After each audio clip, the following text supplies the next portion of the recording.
We arrive in Luodong, Yilan County. I heard you can experience the culture of banquet dishes. Oh, this table is beautiful. This banquet dish also includes so many local delicacies, right? Yilan is known for its banquet culture. For example, this shilu pork is something you can only find at a banquet. We've even modified it into a single-serve banquet dish. You don't need a group of 10 people to order it anymore. 1 or 2 people can enjoy it. You can try the shilu pork. It actually dates back to when people in rural areas were a bit poorer. They used to reuse leftover food to make a stew, kind of like a mishmash. In modern times, it's become the familiar dish we call braised cabbage. But the special thing about Yilan shilu pork is that it's served with crispy egg crumbs to add texture. It feels more filling, richer, and more abundant. Indeed. After having a bite, I really feel satisfied. It has so many layers. The crispy texture is to enhance the flavor. Wow. Actually, I'm most curious about this dish. This is the national banquet dish, fried tofu crumbs. It represents the culture of Yilan people. The outside may seem cold, but the inside is passionate. Try it and you'll know. Let's see if it's hot or passionate. I'll check it out. Let's see if the people of Yilan are really passionate. Yes.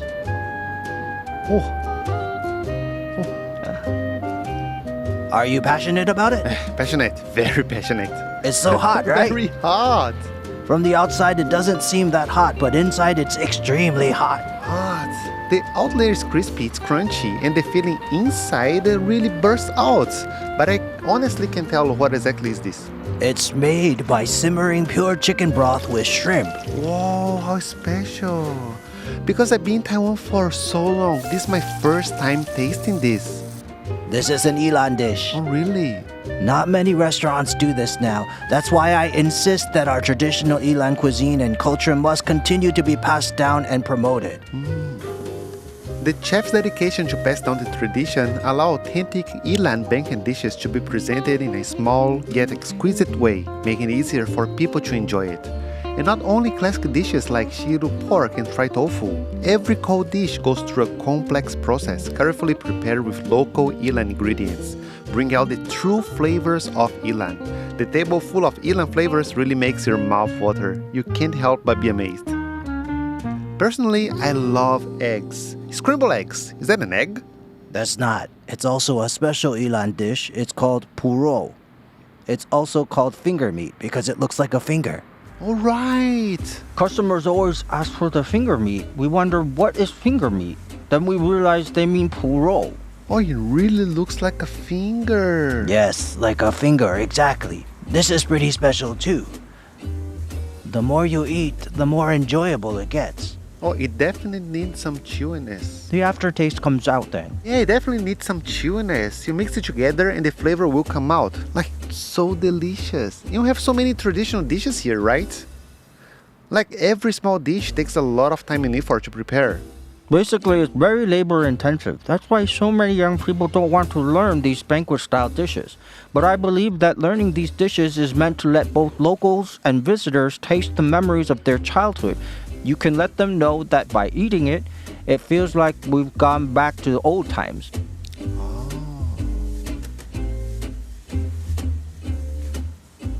Oh, personally, which dish do you think was the hardest to learn to meet like the chef standard? Honestly, I think every dish was difficult. But the hardest one was this. Why? Because if your fire is too high, it'll burn. If your fire is too low, you can't get the result. Right, so you can't produce the dish. Yes. The chef has a lot of small details in cooking that we need to pay attention to. Only then can we present a wonderful dish to everyone.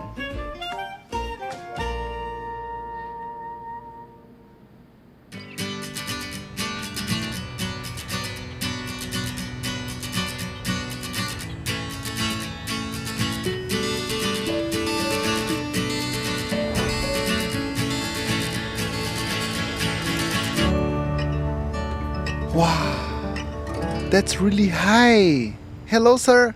Hello. Wow, coming here, I encountered such a large building. It's so tall. Is this an art museum? The art museum is one of its functions. This is a multifunctional cultural and artistic venue.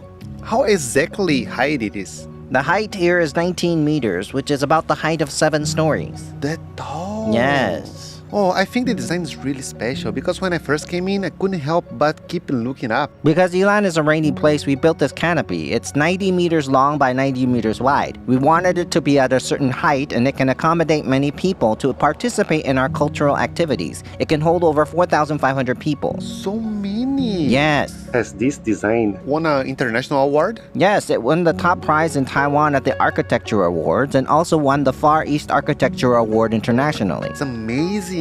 Our Luodong area has a history with Taipingshan's forestry, and when we wanted to build this cultural factory, we hoped to integrate the Taipingshan forestry. So the related facilities include this design that looks like a platform of the logging railway.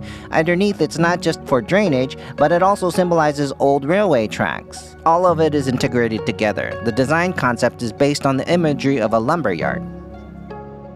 This avant-garde Luodong Cultural Factory has not only won multiple architecture awards in Taiwan and abroad, but it has also become an important landmark that Yilan is proud of.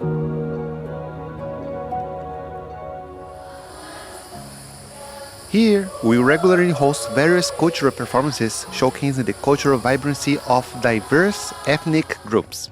The Sky Gallery in the architecture is a 114-meter long aerial exhibition hall, allowing people to experience the artistic atmosphere from a high vantage point.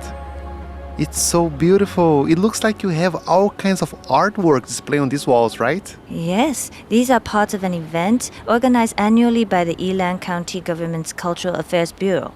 It's a national competition. For example, this piece you're looking at now won this year's gold prize in the Yilan Awards. Is this photography? Yes, it's photography. It reflects environmental issues, particularly pollution.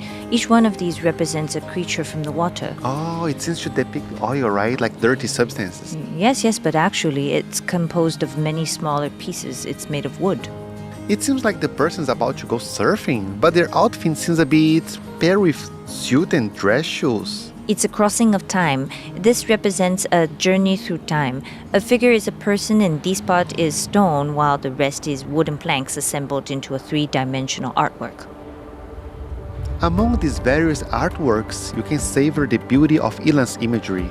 Within the cultural park, you also witness the integration of humanity's history, urban characteristics, and eco-friendly, energy-saving landscaping and architecture. It's like a masterful conductor leading the small town of Luodong in performing a grand and magnificent symphony.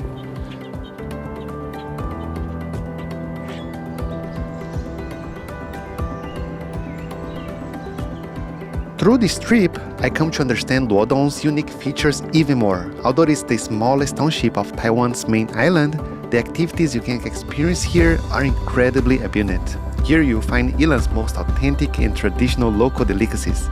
If you're interested in history, you have the Forestry Park, offering insights into the culture of lumberjacks and how they work. It also shows how Luodong's economy developed over time. If you enjoy culture, Luodong provides an excellent platform for Hakka and indigenous people to perform. You can also see many artworks by talented artists. If you love outdoor spaces, you have the largest sports park in all of Taiwan. Simply put, there's so much to explore in Luodong. I am Yang with Linking368 Taiwan. Where we go next time? Let's go!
志，路途西经，充满生命力。我的决心，让台台延绵。过去现在，好未来无限。台湾发展，全世界倾斜。勇敢热情，脚步不停。